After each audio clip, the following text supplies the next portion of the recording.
Hello, you fantastic people. Welcome back to Borderlands 3 to my level 72 Terra Flak build using all of the beautiful new Halloween anointings that are now a permanent event in this game. So anybody can get them at any time as part of base game, which is awesome.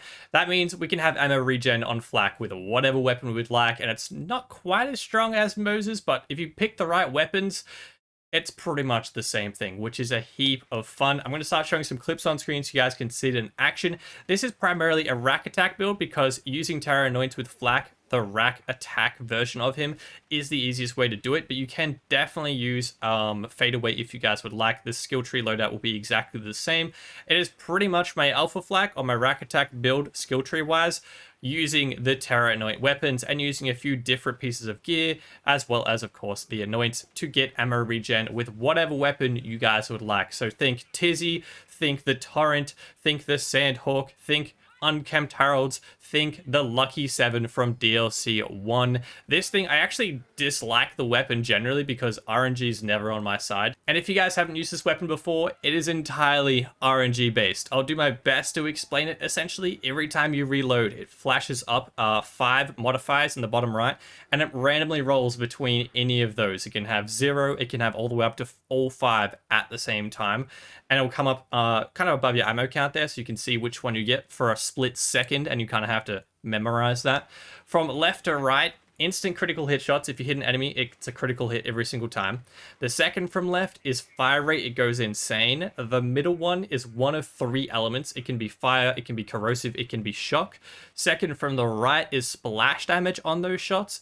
And the far right one is a 7. It shoots 7 pellets instead of 1. So any combination of those makes this gun absolutely insane. So depending on what you're trying to take on, you can literally take on the entire game with this gun and do very, very well. The only problem is you cannot reload, otherwise you'll mess up your roll. That's where ammo regen with Terra Flak comes in so handy, and it is so much fun, and you do so much damage. It's sick. Now, granted, it is super annoying to have to reroll these modifiers, but once you get them, you're set to take on anything, as long as you don't log out of the game, as long as you don't reload, and as long as you don't switch to a different weapon. Those are the 3 things. You can down, you can die, you can travel to a different area, you can do as many takedowns as you want, you can do as many raid boss runs as you want. As long as you don't do any of those 3 things, don't reload, don't switch weapons, and don't log out, then you are set. The ones that I would recommend are, of course, the far left one for critical hits every single time you hit an enemy. The far right one being the 7, meaning you get 7 pellets instead of 1, more damage.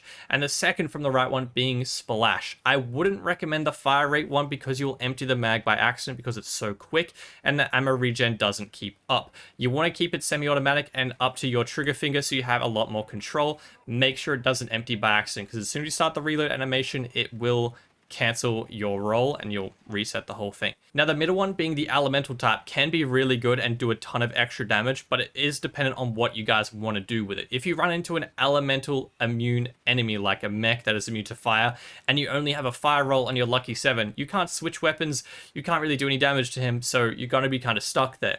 So keeping it non-elemental is a good choice, but if, for example, you're doing a Guardian takedown and you get a shock or corrosive one, it's going to help. Now, of course, you guys can use whatever weapon you'd like with this build. It's not specific to the Lucky 7 or any DLC. Whatever weapon you guys want to use, the Anoints will work really well. I'm just kind of showcasing the Lucky 7 because it's where it really shines in Terra builds, and I don't use it otherwise. But if you guys don't have the Lucky 7 or want to use any other weapon, it is way easier to do it. The Lucky 7 comes with a set of rules, whereas the rest, it's just literally ammo regen, which is awesome. Now that you guys have seen the build in action, let's get into how it works. It runs entirely off Halloween event Terra Anoint. So if you guys haven't used it before, make sure you enable the Halloween event at the main menu, and then all throughout the game, gear and weapons will drop with Terra Anoints.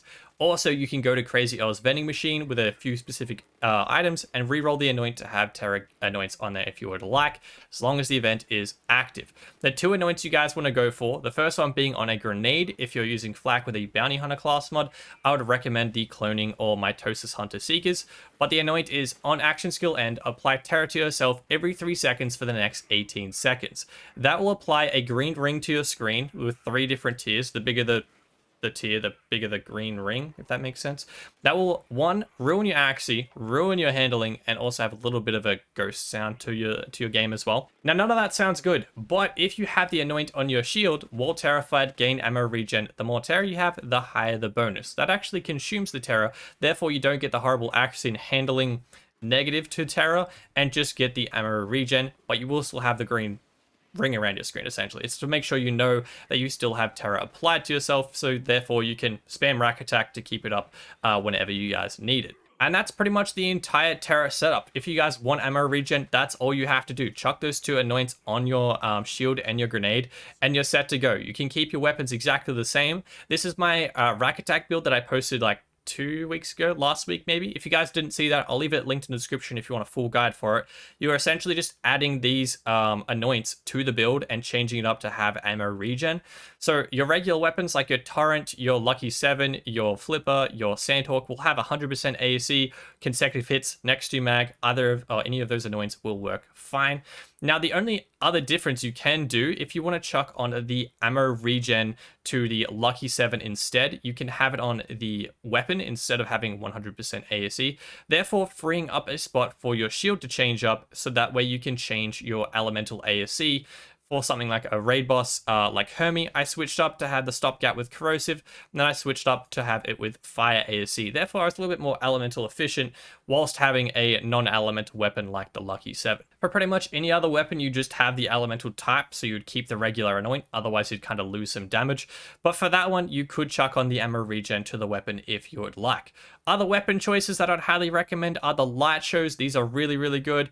The Unkempt Heralds or the crit from DLC 3 and 4 are really, really good. You actually never need to reload. As fast as you can pull the trigger, it puts at least 1 bullet in the mag, so you can just keep going with those, which is a ton of fun.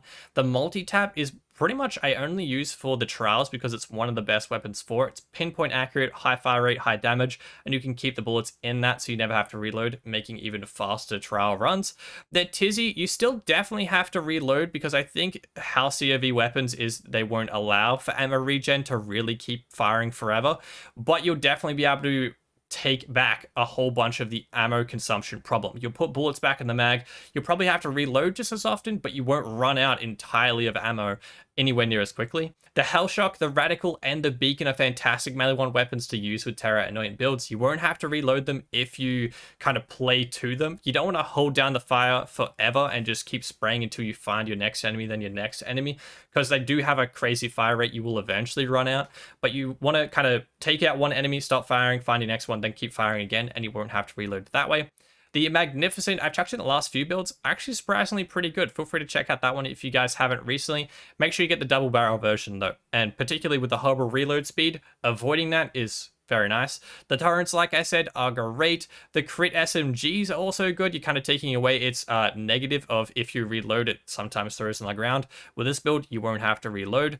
The flippers, like I said, the plasma coil and the Kib's Worth, I don't have it in here at the moment because backpack's full, but all of those 3 SMGs are fantastic on Moes and work even better on Flak without having to reload them. The Monarchs are really, really good as well, of course, raid boss things, or if you just want the biggest damage gun, Monarch's great. The OPQ system, of course, is fantastic. The Convergence and the Reflux, you can't quite keep them going forever, but it is nice adding a few more shots in there at least. The Redundant Reflux in particular, because it consumes 2 ammo per shot, will run out of ammo way faster, but if you have a ×7 version, you'll be able to keep it going for a lot longer. The Dakota Shotgun is really, really good. You can almost keep that going forever. The Garcia, it's honestly just still in the backpack. You'll never run out of ammo with this thing at all because it's a 2-pump shotgun. Please bring back semi-automatic or full automatic, please. The Sandhawk is really, really good. The Boogeyman is insane. This I noticed recently on my Moes build. You can hold down the fire forever with this thing if you have ammo regen, and you definitely can in this build as well. And then the shields, honestly, it doesn't matter what shield you use. You probably want to stay away from fire rate ones like the Super Soldier and the Revolter, because the fire rate buff is going to mean you'll empty the magazine by accident. But honestly, any shield you guys want to rock. I kept it on stopgaps, kept it simple, kept it non-DLC based. It's just a ton of survivability, so I won't down. You can chuck it on Old God for bonus elemental damage. If you want to run URAT anoints, you can chuck it on a front loader. That's what my original Terror build was. And also, an extra annoyance if you guys want to use, I wouldn't bother putting on anything else, but if you want to use URAD, there's another Terra annoyance you can chuck on here. While terrified, enemy bullets have a chance to reflect off you. The more Terra you have, the higher the bonus. At 3 max stacks of Terra, you reflect 100% of bullets back at enemies. Now, you can still down from other sources like elemental dot, etc., but bullets themselves will reflect back at enemies, which is really, really strong. When I originally made a Terra build, the enemy scaling was a little scuffed, so they did way more damage, and reflecting those bullets back at them used to instantly kill them. Doesn't quite do that anymore, but it is definitely very strong and worth having if you guys want to rock a URAD setup. As for class mod, we're using the Bounty Hunter because this thing is insane. It stacks up your kill skills really easily, gets you a bunch of extra damage via the passive skill points at the top, and then it's really easy to go, well, really easy. It's way easier to get good passives on a Bounty Hunter versus any other flat com because it drops from Preston, which is a way easier farm. With the exception of the stack bot. We're using the stack bot with the Lucky 7.